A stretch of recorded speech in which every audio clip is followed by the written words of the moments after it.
Hello everyone and welcome back to my channel. Thank you so much for coming back. For those who are new here, my name is Eve Daniels, aka The Nerdy Nanny. I wanted to talk about my author journey, about my upcoming projects, and about self-publishing, and I kind of want to cover some of the basics first. I'm going to preface this video by saying that there are others out there in the AuthorTube world. Alexa Dunn is one. That's Donne. Her videos are amazing. Who covers sort of the factual side of publishing, the risks, the costs, legalities, all that in more detail and much better. Other places, I'll try and link some of those down below for reference. But because I'm going to be talking about self-publishing and different glamour press and traditional pub, I thought it was important to go over some of those terms and explain them as best I can. So, publishing 101. When most people think of getting published, they think of traditional publishing. Now, traditional publishing is a process. It goes through a major publishing house, and it's a lot more involved than people realize. What you would do is you would query an agent. So you try to find an agent who works in your genre and even subgenre. The more specific you can get, usually the better. But you also want to find an agent who has a good track record, someone who's actually sold contracts to major publishing houses, and who can pitch your book to get you a good deal. Now, agents work on commission. If an agent asks you for money up front, run away. They're not a real agent. It's a scam. Run away. So aside from that, you also want to find an agent who's a good fit personality-wise. You want someone who's excited about your project and on board and really wants to see this thing become a published book. Now, obviously, all agents want your book to get published because they get paid on commission. Your book doesn't sell, they don't get paid. That's how that works. But it's really important and helpful to have someone who also really cares about your book and who enjoys it as much as you do and wants to see it come to the world. So once you have an agent, then you start the querying process. Now that's where you basically are submitting your book to publishers. There's usually a few rounds of edits before you get in there. Your agent will help talk you through that. Like, you'll send off a book to get a first round of edits and a second round of edits before you even send it to a publishing house. So you want the criticisms to come from someone who is not deciding the fate of your book. If you've misspelled something for 14 pages, you want the person who points that out to not be the one that's going to sign your paycheck. So now you query. You send out your book to dozens of publishing houses. So you send it out to publishing houses in the hopes that someone will offer you a contract. Now, I'm not going to get too far down the rabbit hole with traditional publishing because I've never done it. The checking out agents and publishing houses thing is about as far as I got. But that's the normal route. You find an agent, they find you a publisher, hopefully you sell a contract and your book gets published. You can also sometimes submit your book directly to publishers. That's called sending your book out unsolicited. There are still rules for that. You don't just mail your manuscript to Penguin House. No. They're not even going to bother opening it. They're going to put it in the recycling bin. So you can find publishing houses that are accepting unsolicited manuscripts. One resource that's really amazing is called publishedtodeath.com. It is a blog by someone who has published multiple books traditionally, and she's amazing, and she keeps running tabs of not just publishing houses that are accepting open admissions, but also literary agents that are growing their client base. So you can get a lot of amazing resources there. So if you're going to go the traditional route, really you go agent, publishing house, maybe a book. You can also go unsolicited, where you go straight to the publisher house. Now, these are normally smaller publishing houses. Every once in a million years, there's a contest that allows you to try and get published. But generally speaking, if you want to get into a major publishing house, you need representation. We've gone over traditional publishing and unsolicited traditional publishing, which is sort of a shortcut. But now I want to cover the self-publishing realm, because it is a myriad of complex jargon and options and different ways that you can go about it. Okay, so when you get into the self-publishing world, there's a lot of information and there's a lot of options. There are really only two criteria that you need to worry about to sort of help decipher what's going on. Are they a print-on-demand or a bulk buyer? And I'll get into that. And are they selling their services a la carte, like one at a time, or is this a package deal? A lot of times when people think of self-publishing, they think of something like KDP. KDP, for those who don't know, KDP is a print-on-demand service operated through Kindle. They used to only do ebooks, but these days they do paperbacks as well. Now, KDP, the way it works is you submit your manuscript. As long as it meets the formatting guidelines, you can go ahead and publish. They have some free templates you can use for covers, so there's actually zero cost to set up an online book to sell. Same thing goes for physical copies. Because they are a print-on-demand service, there's no inherent setup costs. Print-on-demand means that they are printing the books individually as they are purchased. If you, the author, order 40 books to have because you're going to a book fair and you want to sell your copies there, they will print 40 books and ship them to you. If your Aunt Mabel orders one copy online and has it sent to her home in North Dakota, KDP will print one copy. Now, if that sounds less than cost effective, that's because it is.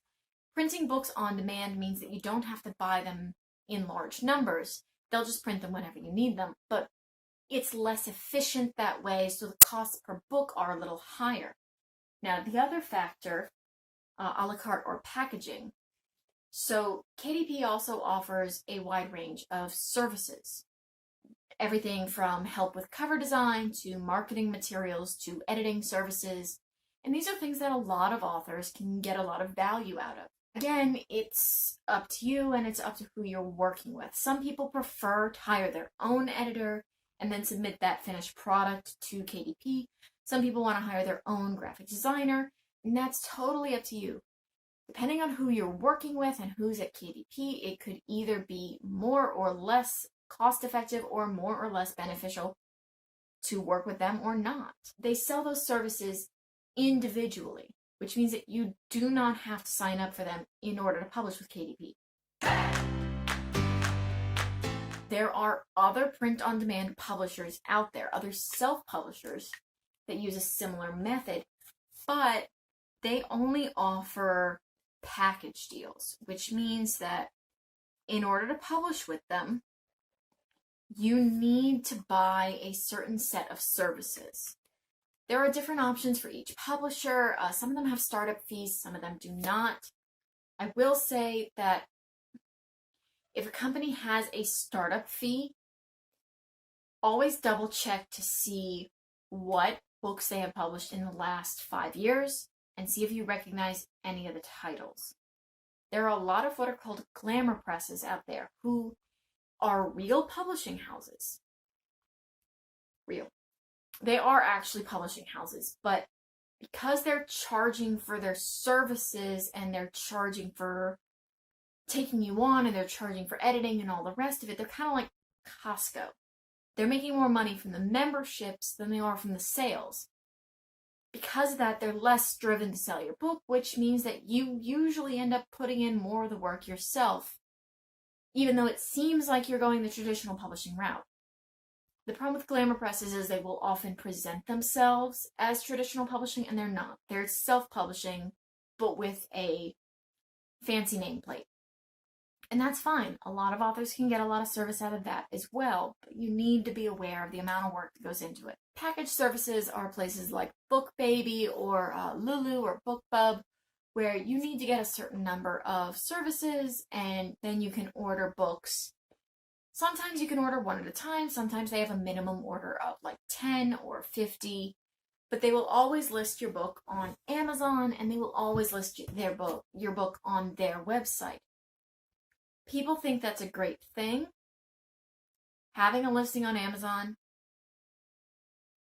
There's 10 million people posting products on Amazon every 4 seconds. The fact that your product has now joined those 10 million does not mean you're going to get sales. You still have to market. You still have to advertise. You still have to do all that nitty-gritty promotional work that you just need to put in the hours for. Thinking you don't need to do that is just a way to set yourself up for failure. So the other option for self-publishing other than print on demand is bulk buying. If you're exploring the self-publishing world, you will probably see other authors talking about purchasing books from China or Canada 1,000 at a time and be wondering, what are they doing? These guys are working with publishing houses, which are essentially manufacturing agencies. They determine trim size, so how big your book's going to be, what materials you want it to be made out of, what gloss you want on it, the spine, is it hardcover, soft cover, all that kind of thing. And they are essentially a manufacturing agency. Now, most of these bulk buyers or bulk producers also offer services. They offer editing, graphic design. Some will offer marketing packages. And again, they will differ as to whether they sell these items a la carte, like where you can choose to get a graphic design for the cover or an editor, but you don't have to get both. Others will have package deals where you can't order services individually, but maybe the bargain looks really great because you can get a cover designer, an editor, and a formatter, and a marketing packet. And maybe you didn't want the marketing packet because you already had your own ideas, but it costs about the same as it would have done to get them individually, plus you're getting this extra thing.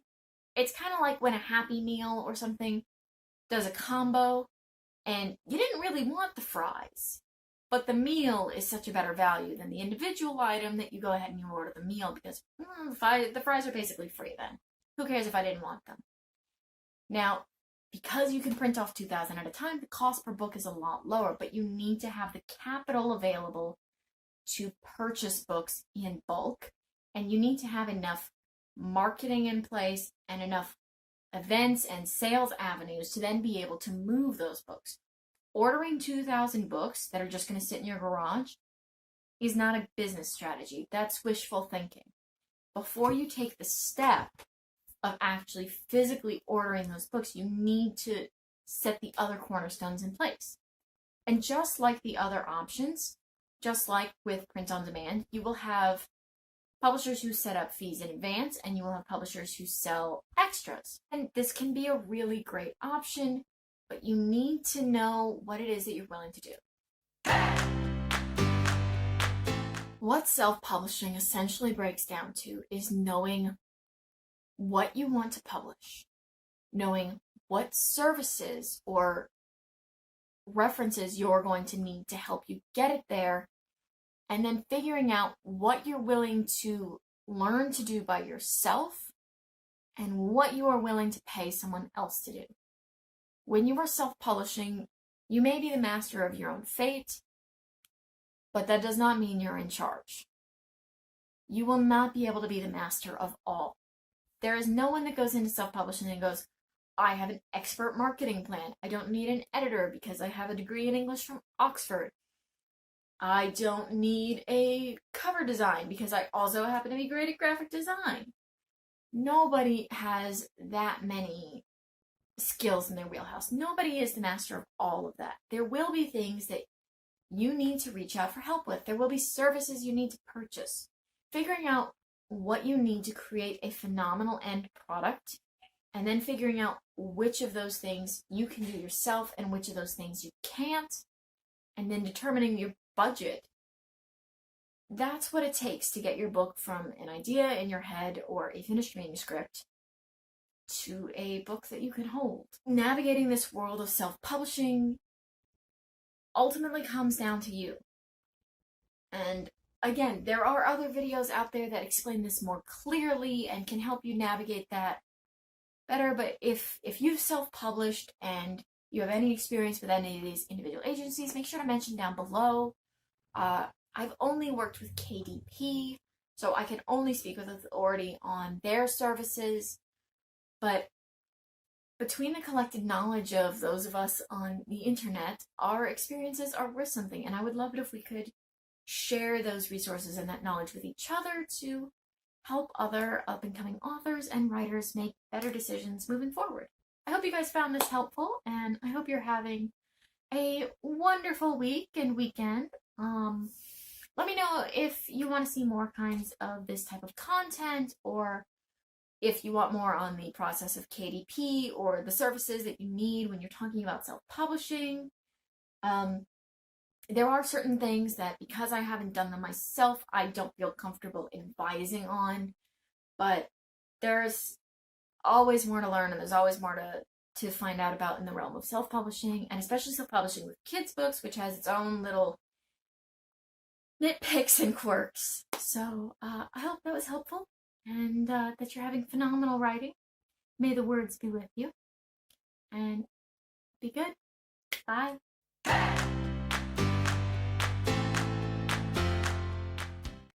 That's called, what's that called? Why am I blanking? What's it called when you submit? Why do you keep doing that? My camera keeps focusing and unfocusing. Oh well. Me. Okay. And this is my favorite chair. It's so comfortable. Oh, okay. All right.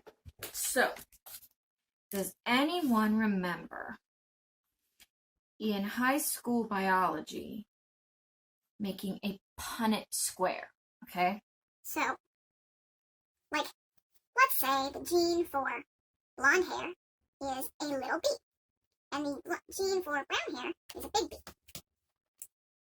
Now, if mom has blonde hair, she has two little b's because the blonde hair gene is recessive.